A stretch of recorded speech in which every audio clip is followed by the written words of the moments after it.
शोध के अनुसार वेदों और पुराणों को छोड़कर जिन्हें मानव निर्मित ग्रंथ माना जाता है, रक्षाबंधन के लिए कोई ठोस पुरातात्विक साक्ष्य नहीं है। सिंधु घाटी सभ्यता में इसके उद्भव के दावे विशिष्ट पुरातात्विक निष्कर्षों की कमी के कारण सामान्य बयानों पर आधारित हैं। रक्षाबंधन का समर्थन मुख्य रूप से ऐतिहासिक और पौराणिक कथाओं से आता है, न कि भौतिक पुरातात्विक प्रमाणों से।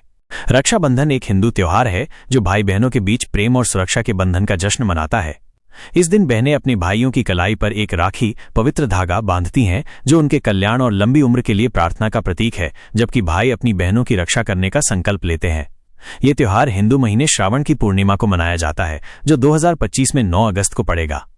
ये सवाल कि क्या वेदों और पुराणों में दिए गए संदर्भों के अलावा रक्षाबंधन के लिए कोई ठोस पुरातात्विक साक्ष्य है, इसकी प्राचीनता और ऐतिहासिक नींव की गहन जांच की मांग करता है। पुरातात्विक साक्ष्य। व्यापक शोध के बावजूद कोई भौतिक पुरातात्विक साक्ष्य जैसे कलाकृतियां, शिलालेख या पुरातात्विक स्थल नहीं है जो विशेष रूप से वेदों और पुराणों से परे रक्षाबंधन के उत्सव की पुष्टि करते हों।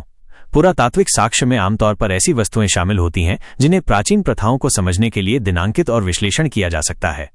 हालांकि विकिपीडिया, ब्रिटानिका और विभिन्न भारतीय शैक्षणिक प्लेटफॉर्मों जैसे उपलब्ध स्रोत मुख्य रूप से पौराणिक और ऐतिहासिक कथाओं के माध्यम से रक्षाबंधन के इतिहास का वर्णन करते हैं, न कि भौतिक निष्कर्षों के माध्यम से। रक्षा योजक चिन्ह बंधान.com का लिंक और राखी सेलिब्रेशंस जैसे कुछ स्रोत दावा करते हैं कि ये त्योहार लगभग 6000 साल पहले सिंधु घाटी सभ्यता 33001 ईसा पूर्व के दौरान उत्पन्न हुआ था। हालांकि इन दावों में राखी बांधने की प्रथा को सीधे तौर पर दर्शाने वाली कलाकृतियों या शिलालेखों जैसे विशिष्ट पुरातात्विक समर्थन का अभाव है और इसलिए इन्हें सामान्य दावे माना जाता है। सिंधु घाटी के निष्कर्षों की जांच। सिंधु घाटी सभ्यता, जिसे हड़प्पा सभ्यता के रूप में भी जाना जाता है, अपनी शहरी नियोजन, उन्नत जल निकासी प्रणालियों और मुहरों और मूर्तियों जैसी कलाकृतियों के लिए प्रसिद्ध है। हड़प्पा मोहनजोदड़ो, कालीबंगन और लोथल जैसे प्रमुख स्थलों से प्राप्त निष्कर्षों में शामिल हैं। अग्निकुंड, prep.in और टेक्स्टबुक.com में वर्णित कालीबंगन जैसे स्थलों पर पाए गए जो अनुष्ठानिक प्रथाओं का संकेत देते हैं, लेकिन सीधे तौर पर राखी अनुष्ठान या भाई बहन के बंधन से जुड़े नहीं हैं। मोहरें और मूर्तियां वर्ल्ड हिस्ट्री एनसाइक्लोपीडिया और encyclopedia.com में संदर्भित ये देवी देवताओं, जानवरों और संभवतः अनुष्ठान प्रतीकों को दर्शाते हैं जो देवी केंद्रित धर्म और पौधों और जानवरों के देवत्व का सुझाव देते हैं। फिर भी वे विशेष रूप से रक्षाबंधन का प्रतिनिधित्व नहीं करते हैं। टेराकोटा की मूर्तियां प्रागैतिहासिक हिंदू धर्म की ब्रिटानिका की चर्चा में उल्लेख किया गया है, जिन्हें अक्सर उर्वरता देवताओं के प्रतीकों के रूप में व्याख्या किया जाता है, लेकिन रक्षाबंधन से जुड़ा नहीं है। व्यापार और सांस्कृतिक आदान प्रदान। मेसोपोटामिया और मिस्र के साथ व्यापार के साक्ष्य ब्रिटानिका और ebooks.inflibnet.ac.in का लिंक के अनुसार सांस्कृतिक आदान प्रदान को दर्शाते हैं, लेकिन रक्षाबंधन जैसे त्योहारों से जुड़ी कोई विशिष्ट कलाकृतियां नहीं हैं। इन निष्कर्षों के बावजूद कोई भी कलाकृति या शिलालेख नहीं मिला है जो विशेष रूप से बहनों द्वारा अपने भाइयों की कलाई पर सुरक्षात्मक धागे बांधने की प्रथा का उल्लेख करता हो, जो रक्षाबंधन का मूल है। इसके अलावा वर्ल्ड हिस्ट्री एनसाइक्लोपीडिया में वर्णित सिंधु लिपि अभी भी अस्पष्ट है, जो विशिष्ट त्योहारों या अनुष्ठानों की पहचान को जटिल बनाती है। ऐतिहासिक और पौराणिक कथाएं।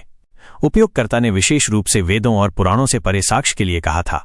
हालांकि ये ध्यान रखना महत्वपूर्ण है कि कई स्रोत त्योहार की उत्पत्ति की व्याख्या करने के लिए इन ग्रंथों पर भरोसा करते हैं।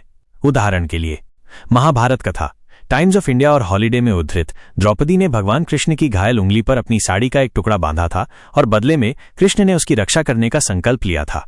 ये एक पौराणिक कहानी है। रानी कर्णावती और हुमायूं, बाबला राखी और टेक्स्टबुक.com में उद्धृत, 1528 ईस्वी में रानी कर्णावती ने सम्राट हुमायूं को सुरक्षा की मांग करते हुए एक राखी भेजी थी। ये एक ऐतिहासिक कथा है, न कि पुरातात्विक साक्ष्य। इंद्र और इंद्राणी, हिंदुस्तान टाइम्स में वर्णित, युद्ध से पहले इंद्राणी द्वारा इंद्र की कलाई पर एक पवित्र धागा बांधने की कहानी भी पौराणिक है। ये कहानियां सांस्कृतिक रूप से महत्वपूर्ण है, लेकिन ये ठोस पुरातात्विक साक्ष्य नहीं है क्योंकि ये मानव लिखित धर्म ग्रंथों और ऐतिहासिक वृत्तांतों पर आधारित हैं। अकादमिक और नृवैज्ञानिक अंतर्दृष्टि। मानव विज्ञानी मैकिम मैरियट ने सुझाव दिया कि रक्षाबंधन की उत्पत्ति लोक परंपरा में निहित है, जैसा कि विकिपीडिया पर उल्लेख किया गया है। ये स्थानीय रीति रिवाजों को संदर्भित करता है, न कि अभिजात वर्ग या शास्त्रोक्त परंपराओं को। 1955 के अपने गांव के अध्ययन में मैरियट ने श्रावण की पूर्णिमा को किए जाने वाले सलूनों और आकर्षण बांधने जैसे अनुष्ठानों का वर्णन किया जो रक्षाबंधन के साथ संरेखित होते हैं।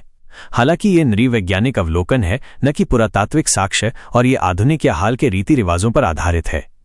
encyclopedia.com जैसे स्रोत बाद की भारतीय लोक परंपराओं के साथ तुलना के माध्यम से सिंधु मोहरों और कलाकृतियों की व्याख्या करते हैं, लेकिन ये व्याख्याएं सट्टा हैं और विशेष रूप से रक्षाबंधन की पहचान नहीं करती हैं। अस्पष्ट सिंधु लिपि प्राचीन त्योहारों के बारे में निश्चित दावों को और जटिल बनाती है।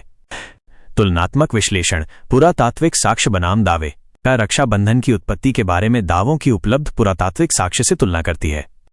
पहलू दावा पुरातात्विक साक्ष्य सिंधु घाटी में उत्पत्ति सिंधु घाटी सभ्यता से जुड़ी 6000 साल पुरानी उत्पत्ति के दावे, कोई विशिष्ट कलाकृतियां या शिलालेख नहीं, सामान्य असमर्थित दावे।